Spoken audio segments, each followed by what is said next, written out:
सुप्रभात बच्चों।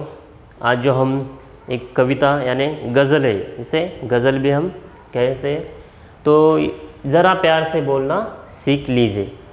तो इसके जो रचनाकार हैं रमेश दत्त शर्मा जी, गज़लकार, हम इसे गज़लकार और रचनाकार कहते हैं, रमेश दत्त शर्मा।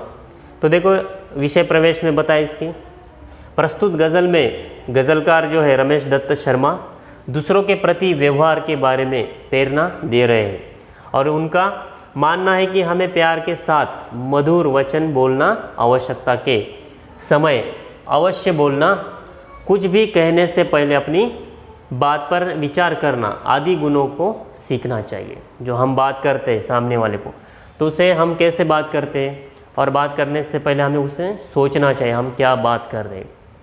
तो ऐसे इस कविता में जो गज़लकार है रमेश दत्त, इन्होंने हमें इस कविता में सिखाया यानी गज़ल में बताया है। तो देखो कविता का जो भावार्थ है, वाणी में शहद टोकना सीख लीजिए। यानी देखो इस गज़ल का हम पहले भावार्थ देखेंगे तो क्या बताए है, मानव अपनी वाणी में शहद जैसी मिठास खोलना सीखो। जो हम इसमें मिठास घोलना चाहिए, अर्थात मधुर भाषी बनो, तुम दूसरों से मीठे शब्दों में बात करो। जब भी बोलो प्यार से बोलो। जब हम किसी से बात करते तो प्यार से बोलना चाहिए। जब आवश्यकता हो तभी बोलो।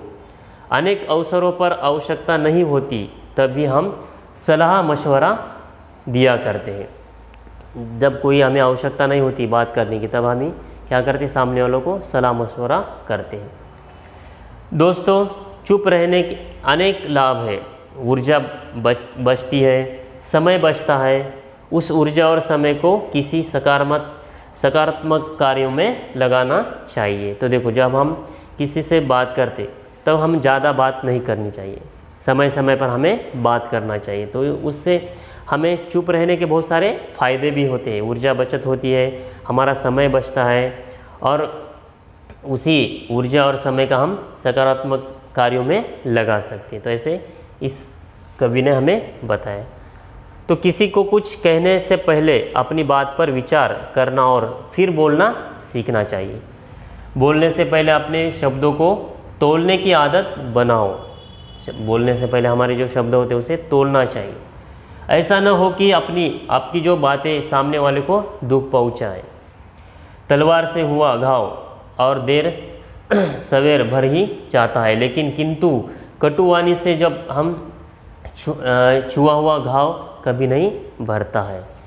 तो ऐसे समय असमय हमें याद आकर मार्मिक पीड़ा पहुंचाया करता है। तो देखो इसीलिए यदि हमें बातचीत करते दौरान वैचारिक मतभेद हो, एक दूसरे पर आरोप प्रत्यारोप की स्थिति उत्पन्न हो, तो अपने आप को टोक कर चुप रहना सीखना चाहिए। तो देखो हम कभी ऐसे किसी के दूसरों को हम आरोप प्रत्यारोप करते, तभी हमें अपने आप को टोकना चाहिए, यानी अपने आप को रोकना ही चाहिए। आगे देखो,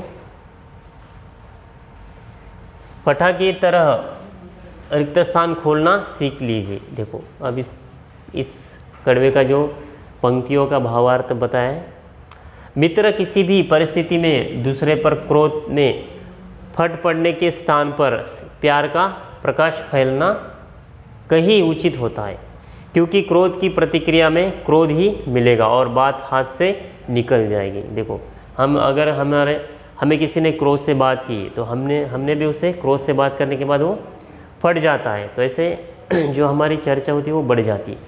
तो इसके बावजूद हमें क्या करना चाहिए, प्यार से बातचीत करनी चाहिए सामने वाले को। अगर वो क्रोध से भी हमें बात करे तो हमें उसे भी प्यार से समझाना चाहिए, उसे प्यार से बोलना चाहिए।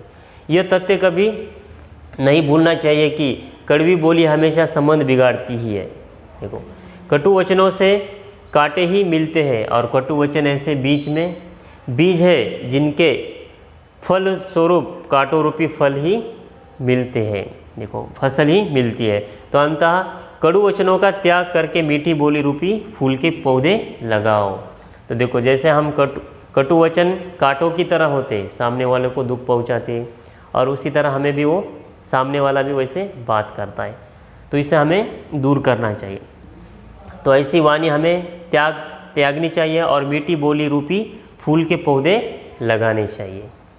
तो यदि बात करते करते कोई ऐसा प्रसंग आ जाए कि किसी की बात आपको या आपकी बात दूसरों को चुभने लगे तो बात को प्यार के मोड़ पर लगाना सीख लीजिए ताकि वातावरण की कटुता दूर हो जाए।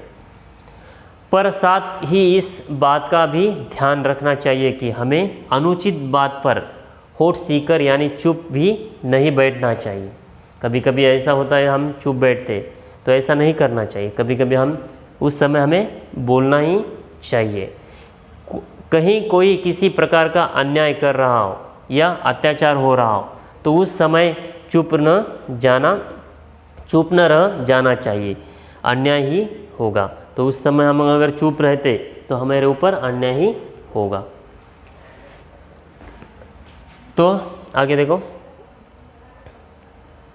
हमें ऐसी परिस्थिति में डटकर जोरदार शब्दों में उसका विरोध करना चाहिए। तो देखो, ऐसी परिस्थिति में हमें चुप रहना चाहिए क्या? नहीं। जब हमें अत्याचार हो रहा है, अन्याय हो रहा है, तो उस समय हमें चुप नहीं रहना चाहिए। तो उस समय हमें डटे रहकर उस यानी परिस्थिति को डटकर हमें सामना करना चाहिए और ज़ोरदार शब्दों में उसका विरोध करना चाहिए। तो इस कविता में यही कहा है कि जो बोलने का और चुप रहने के जो फ़ायदे होते हैं, क्या है नुकसान और फ़ायदे। तो ऐसे हमें जब परिस्थिति होती है तब हम उस परिस्थिति के अनुसार हमें बोलना चाहिए और उस परिस्थिति के अनुसार हमें चुप भी रहना चाहिए। तो ऐसे इस कविता में हमें बोलने से पहले ज़रा सीख लीजिए। तो ऐसे इस कविता में बताए। तो इस कविता के कुछ शब्दार्थ हम देखेंगे। देखो, तो इस शब्दों को आपको लिखकर याद करना है। यार यानी मित्र, फायदे यानी लाभ, जुबा यानी वाणी, ख्याल यानी विचार, टोकना यानी रोकना, पूछताछ करना, कटु यानी कड़वे, वचन यानी बोल, गुल यानी फूल, रोपना यानी पौधे लगाना, बेबात यानी बिना बात, सीकर यानी सिलकर, मुंह खोलना यानी अपनी बात कहना। देखो आगे। तो देखो ऐसे ये शब्द है, आपको इन शब्दों को 5 बार लिखना है। ठीक है, तो इन शब्दों को 5 बार लिखो और याद करो। इस कविता को हम आगे पढ़ेंगे। ठीक है, ओके।